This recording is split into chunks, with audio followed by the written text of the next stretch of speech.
Not Worth the Time with Wade Taylor.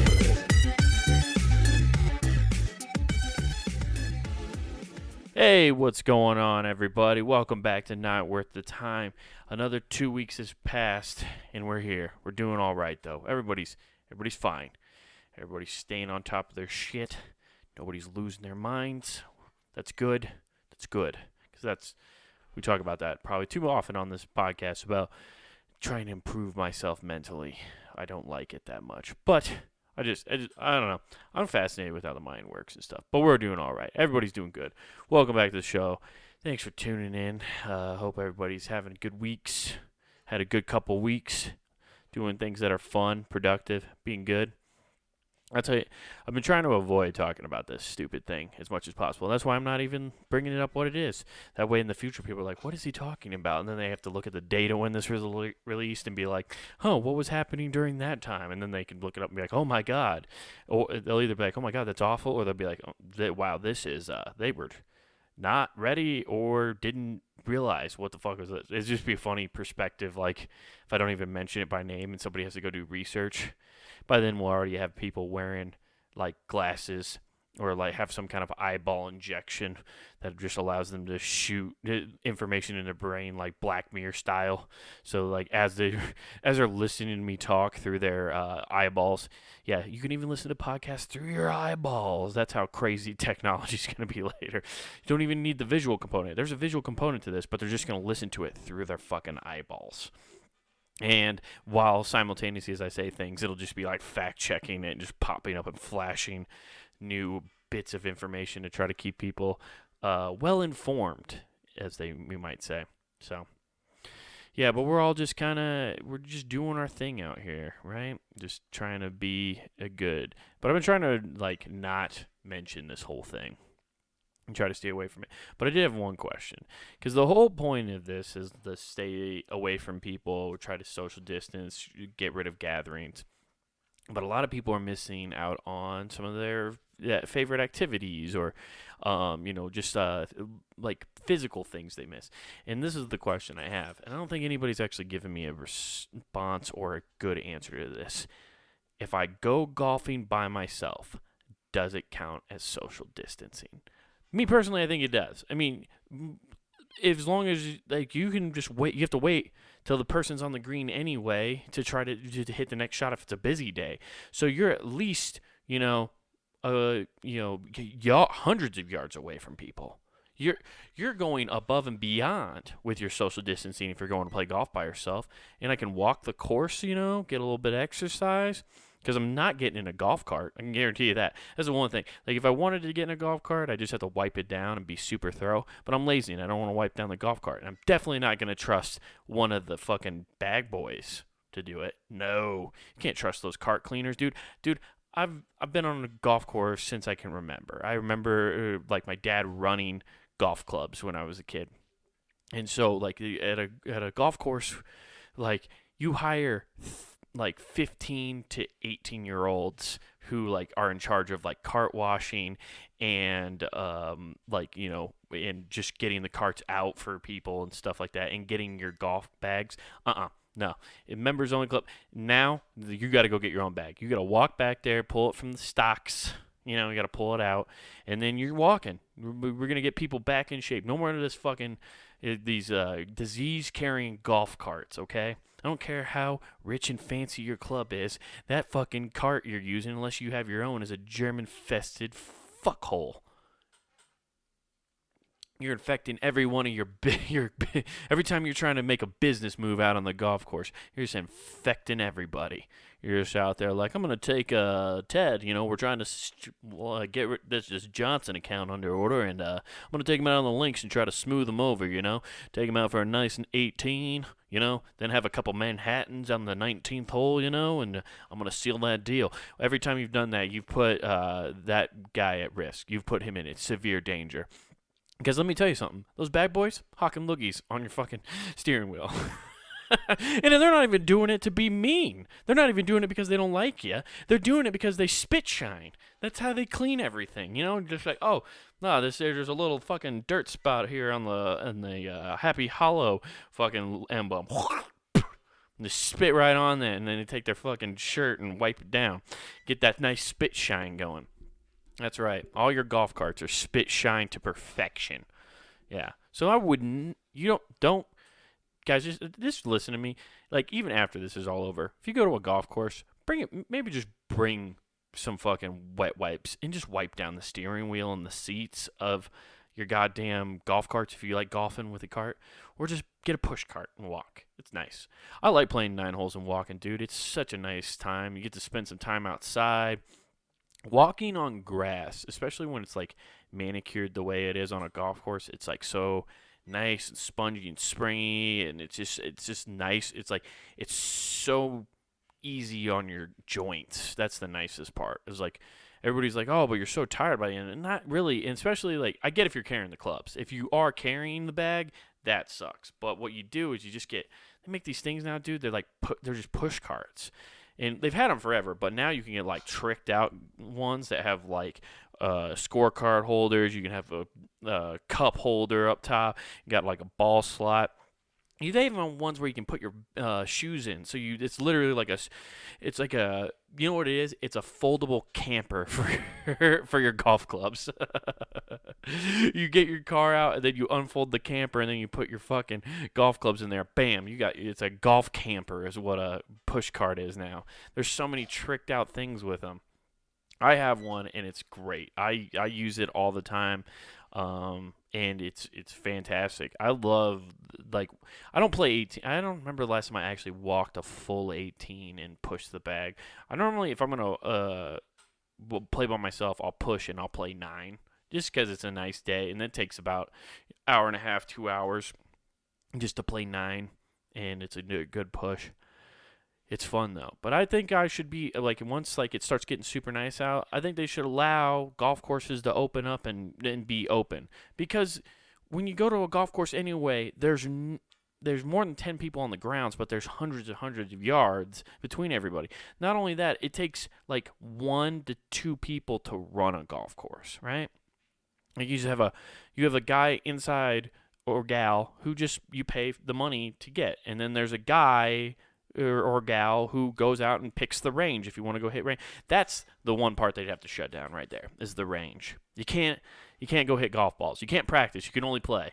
You can't be on the range because those ranges, even though you try to get like as far away from people, they get packed.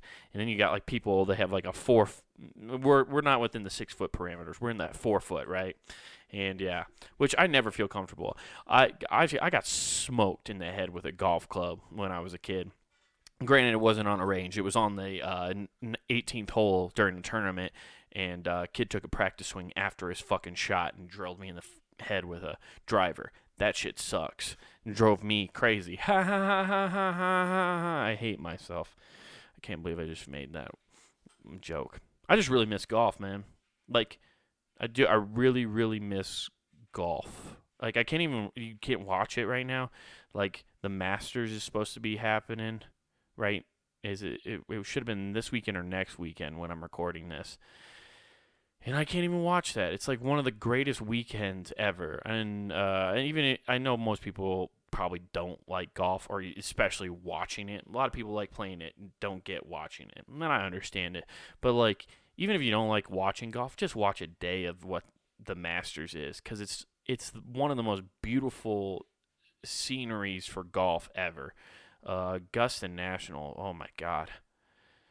It sucks because I will never, probably in my lifetime, get the opportunity to play there. But I'm going to try to do everything in my power to get to a place where I might know somebody who could get me in there to play.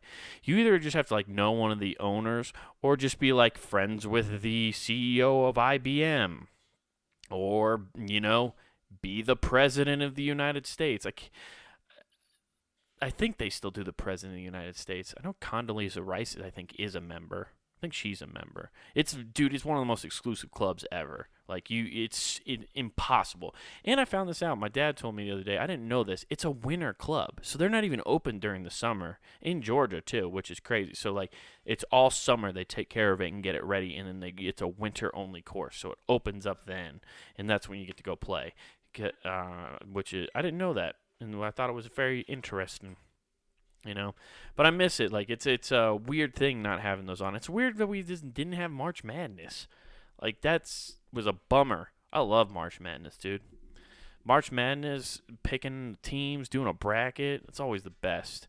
I never do the work pools though. I always do like one with my family. That's always the best because then you can really talk shit. Doing a pool bracket with friends and family, do one with your friends and then one with your family, or if you can get a bunch of people, do it like that. It's fun because then you could talk mad shit. I hate the office stuff like that because you can't talk shit the office. You can't really fucking be like, hey Jim, nice pick, you fucking asshole. You can't really get in anybody's chops about it because you got to be politically correct, and that's not even politically correct. You just can't be a dickhead. That has nothing to be politically correct. I just want to be able to call people assholes and stupid. That's just being professional. you know. Yeah, I like March Madness not being here. It was a real bummer. I just love college basketball. It's so much fun. But it is what it is. We're just kind of all in this place. But we got to look at the positives. We can find some things that are good, right? Like how I found this article that we're going to look at today, because I think this will help a lot of people realize a thing. Did I get this thing going? Sorry. I'm doing this new video component for you guys, so I'm hoping this thing is working. I think. Is it? Yeah, it's working, I think. Anyway, so hopefully you can see this video recording going on right now. And what it is I found this thing about how spending time alone makes you better to be around. And so but by that logic, hopefully when we all get out of this thing, we'll all be better to be around and won't be such horrible people.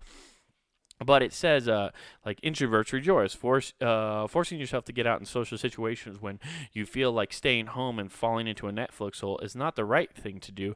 And yet so many of us feel pressure to reject our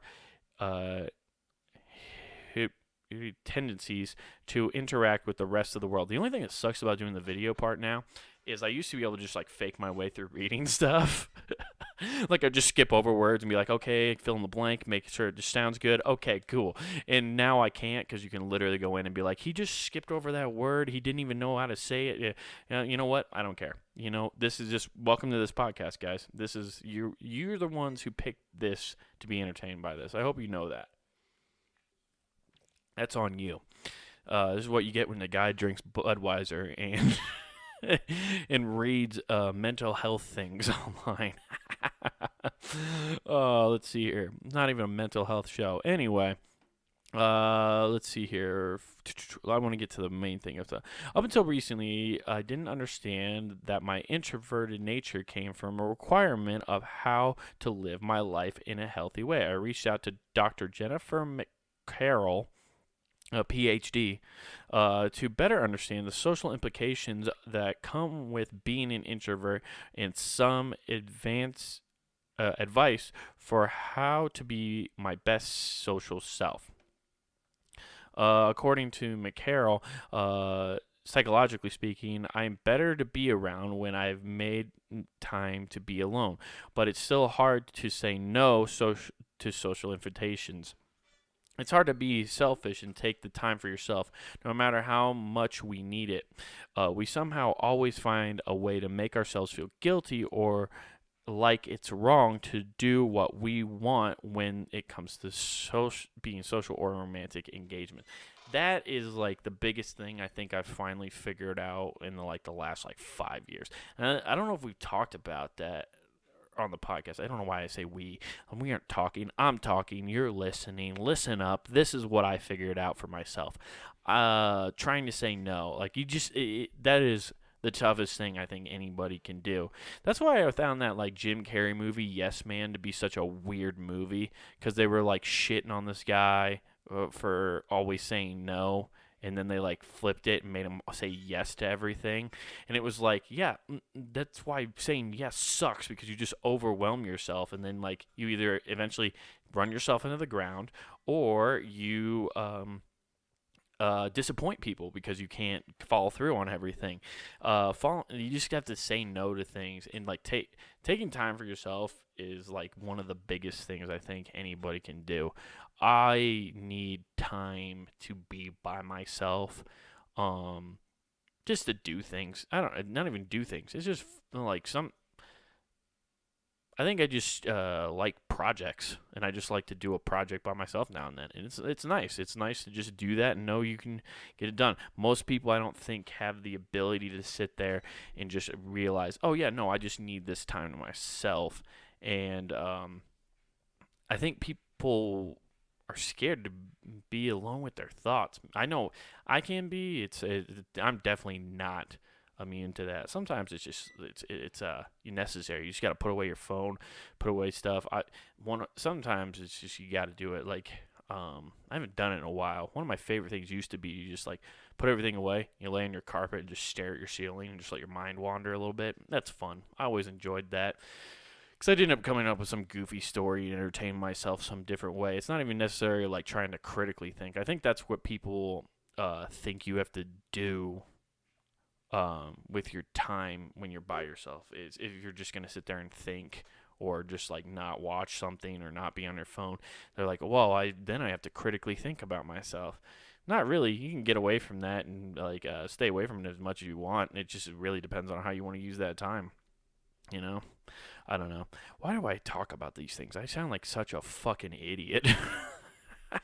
I don't know. Let's continue. Let's find out what PhD McCarroll says. Continued.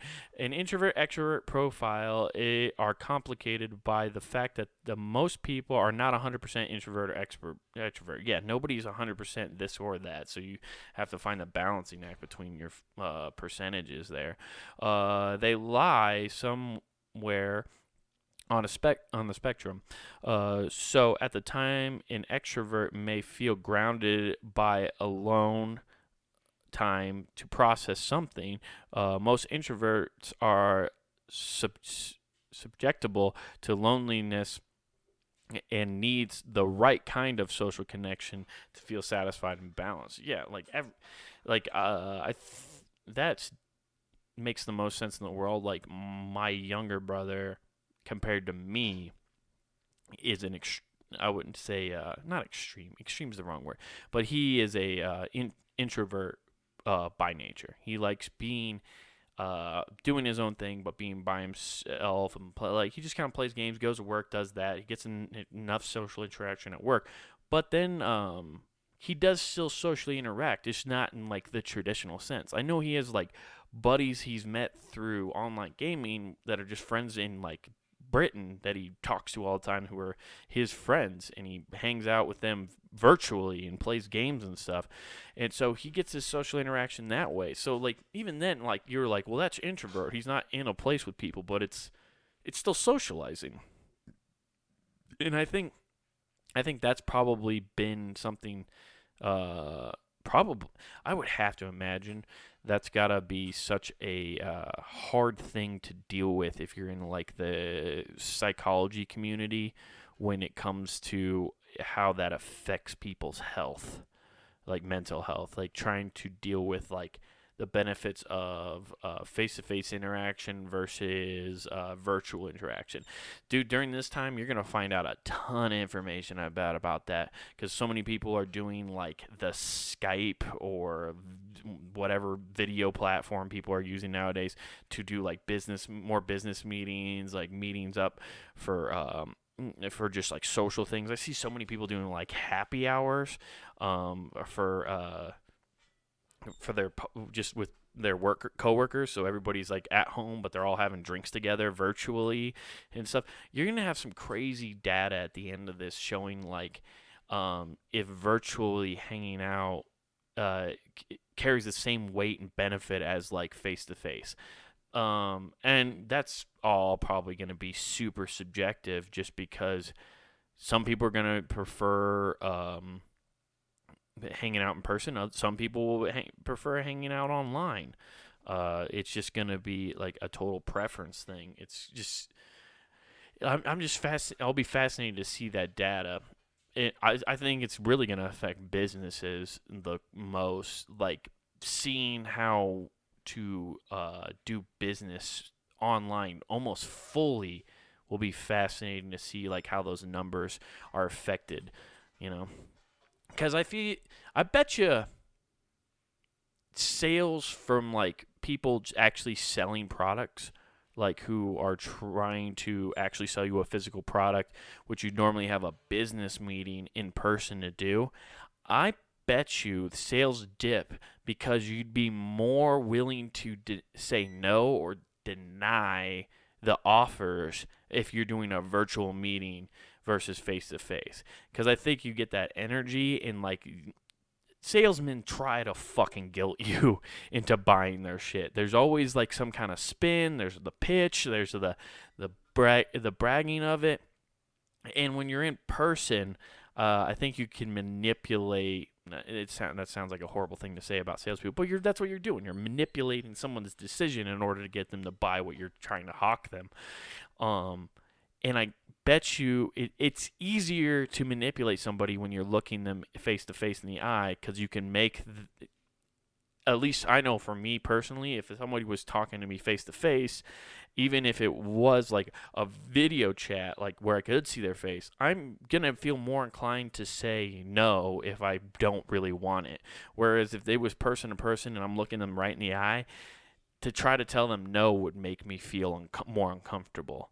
But thanks to the digital realm, and like I'm not physically there, I can escape faster. Like you can just like hard out and you're just gone. You just pull that parachute and just click this X button right up here in the top right corner, right here. That's your fucking bread and butter right there. That's the ejector seat. You're like a goddamn pilot in a cockpit. You're getting sales pitched. Hey, let me tell you about DirecTV here, guys. DirecTV can really help entertain you through this quarantine, right? We got over 1 billion channels, probably a lot you don't need, but let me tell you, I can throw in like another 500 sports package channels that you could get. Nobody else. It's normally an employee thing, but I can get you that. You can just go up here and hit this red button and pull that fucking ripcord, and you're out of there. You don't have to deal with shit anymore. You're just like, fuck you, bam. That's what's gonna. I bet you that affects this a lot. But yeah, this has been. There's an interesting read. I keep checking. I would check this out. The more about it. I just thought that like it was interesting that like I don't think enough people talk about the fact that you need the balance between like being with people and being by yourself. So yeah. And in this day and age, like most people don't feel like they're ever alone because they're all the social media.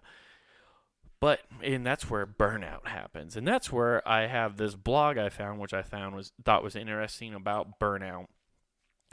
It's a guide on how to beat it, and I think that's going to be an interesting thing here because I think a lot of people think. Oh, I popped that off. I think a lot of people believe they're tired and stuff like that. I know I am all the time and burnt out from work and all this stuff.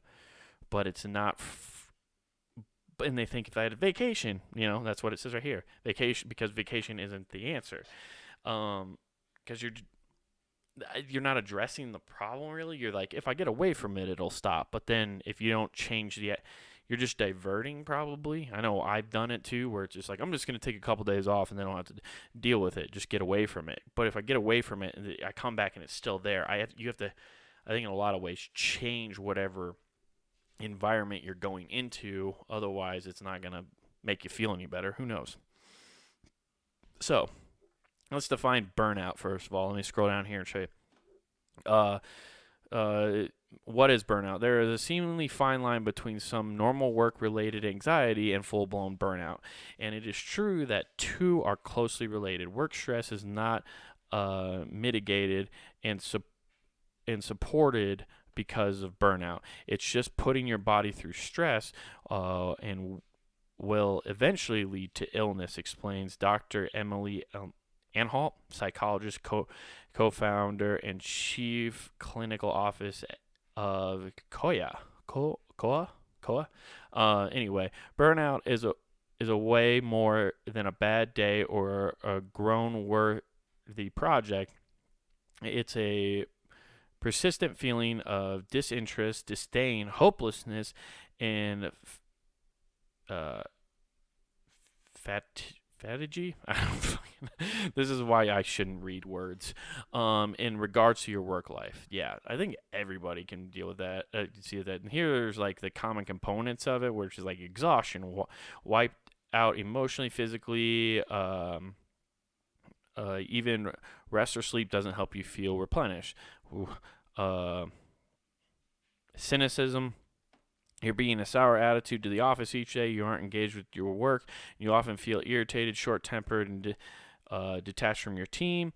Inefficiency. You feel you can never keep up with the demands of the workplace, despite the fact you know you are skilled at doing this in the past. Yeah, that's cool.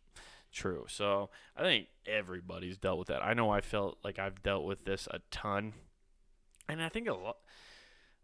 I know for me in the past, one thing about like switching jobs and stuff that I've had to do that because it's the job. Like it's like I do it for a while, it's okay, and then it's just I'm bored with it, and it's just a disdain for what I'm doing, work and for my paychecks, and I'm just like I gotta get the fuck out of this, and then I go find something else. The problem in that regard is I'm not really dealing with a problem. I'm just getting away from it, and I'm also like having to restart every time I go to a new field. I have to restart and build from the ground up if I want to work up in any kind of capacity. But that's another problem. Let's see here. And these are the steps right here, the different ways to deal with burnout. First of all, own the problem. The first sentence is just like, yeah, it's a cliche, whatever. But when it comes to your work life, you tend to avoid uh, assessing labels and assigning labels and shoulder a lot of the burden. You may convince yourself that you cannot arrange the pieces correctly, wake up a little earlier, or focus a little harder every time. It will be better tomorrow. That's hardly ever the case. Instead of addressing the issue, going to require a conscious change in your attitude, work life, and habit. Recognize you need to make those changes. This is the most important. First step is banishing burnout. Especially how you do that will be personal. You maybe need to journal about the problems and typical responses.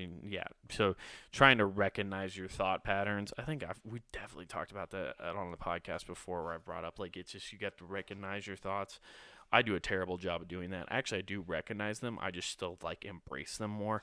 I have yet to figure out how to like put up the roadblocks and stop the constant veering into those type of thought patterns. But that just takes time and effort and probably somebody professional to help me do it. But I haven't figured that out and don't want to do anything professionally. Learn how to mentally detach from your work. You might exit your office, but constantly connected makes it harder than ever to truly leave your work behind. A report of 81% of U.S. employees check their work email outside of their work hours. See, now that's the one thing I can tell you I've figured out to do. And that's one reason why I've always been like weary about getting into like any form of management. Because once you take management, you're basically accessible to people 24 hours a day because your people will text you or call you or let you know they're going to be sick or whatever, and you're just like planning, and like especially if you're on salary, you have to do work outside of it. There's no set hours, and that's the thing I like about the jobs I've gotten is it's make sure, hey, once that clock hits whatever time, I'm out of here, and I don't think about this place ever again. I don't even like talking about my jobs outside of work. Like, you know what I mean? Like, if I'm in social circles, people are like, oh, what do you do for a living? I'll be like, it's not that important. They're like, what? And I'm like, I don't talk about work. What do you? That's the like most boring part about any of our personalities. I've made this point a million times to so many people. I don't like what you do for a living is such a small part about who you are as a person. And I get it's a very easy thing to talk about, I guess, to like with icebreakers. But I don't like that because then you don't know, like I think it's because like there's definitely like stereotypes with certain jobs that people put forth. So you're like, great, I'm gonna get boxed into this thing now, and then I'll have to fight that because it's not even. It's just up, and it might be your personality might suit that. That's one reason why you're probably drawn to that field. But like, I think it's the lazier way to try to like see if you can figure out someone's personality. I don't give a fuck what your job is. I want to talk to you about what are your weird hobbies outside of this, and just get it along with that. So I'm very lucky. Somehow I learned very early on in my career, like, nah, my work stays at my work. That's what it is. Have the hard conversation. Sometimes it's not your attitude or your habits that need to change, it's your workload itself. The American Institution of Stress reports that the workload is the number one cause of workplace stress. Oh, dude, yeah. And I think most people probably, yeah, you just comes back to that saying no thing we were talking about earlier. You just keep going, yeah, no, I can take care of it. Yeah, I can take care of that. Yeah, I can take care of that. And by the end of the day, you have like a fucking stack of 50 different things you got to get done, and it fucks you up. And I know I'm guilty of that for sure. And unfortunately, I do try to be like, hey, can we do something here so I can have time to do another thing? And sometimes you get a yes and people are willing to help you out. Other times they're like, nah, you just have to eat this one. And it's just like, okay, well, yeah, and then that's when you just gotta, I grit through it with just grinding my teeth and try to get it all done and just make sure it's as best as it can be done. But sometimes it's what it is. But yeah, you just have to have that hard conversation. Just be like, yo, I gotta get some help here or take this off my plate. So practice the art of doing nothing. Hey, that goes back to what we were talking about earlier. So we don't even need to talk about that stuff because we did. Track how you're doing over time. Your day gets busy. Heck, why are you burnt out? That's why you're burnt out. Which does not leave a lot of time for self-reflection. Make sure you're checking how you're feeling. That's exactly what burnout manages. Burnout is not an on-off switch. Burnout is actually very insidious. It creeps out slowly. Yeah, it's like you're just a monster you keep feeding. Your burnout is like a gremlin. You don't feed it after midnight, and if you do, that thing gets real nasty real quick, and that's when you wake up the next morning wanting to take out your coworkers. Yeah, I don't know. I just thought these were some interesting articles to check out. But what's even more interesting that you should check out, and it's always there for you, especially in these hard times of need. That's puntinggame.com, guys. Puntinggame.com. We have all the shows that you could possibly want, guys. We got Not Worth the Time, which you're listening to right now. You got Who Gives F. You got Monster Jamboree, The Grove. We have all those different shows. Go check them out. Monday through Friday, we're releasing stuff. We got the merch store right up there. So if you want to go check out some merch, go to the Punting Game shop. It's right there. And when you check out, don't forget to use promo code NWPOD. That's NWT Pod for free shipping at checkout. So check that out. Get yourself something nice, warm, and snuggly. Get yourself some bedtime shirts. You know what I'm saying? And then I don't have any stand-up dates, but also so there's nothing there. No shows are going on, but we're going to plug through that as much as possible, and hopefully we can get some other shows by the end of the year, and hopefully have a good 2020 still with some stand-up comedy at some point. If you guys want to check out some stuff, I'm getting some stand-up clips and stuff like that done. I'm working on them. Hopefully they'll be up on like my Instagram, which you can follow me. It's in the description down below, along with all the links we looked at today. And then you can check me out on YouTube. There's a link for that in there as well, which is where you can watch this podcast and watch Who Gives a F as well, and find some stand-up clips. So I really appreciate it, guys. Well, this has been Not Worth the Time, and just remember that burning out is a real problem for stoners.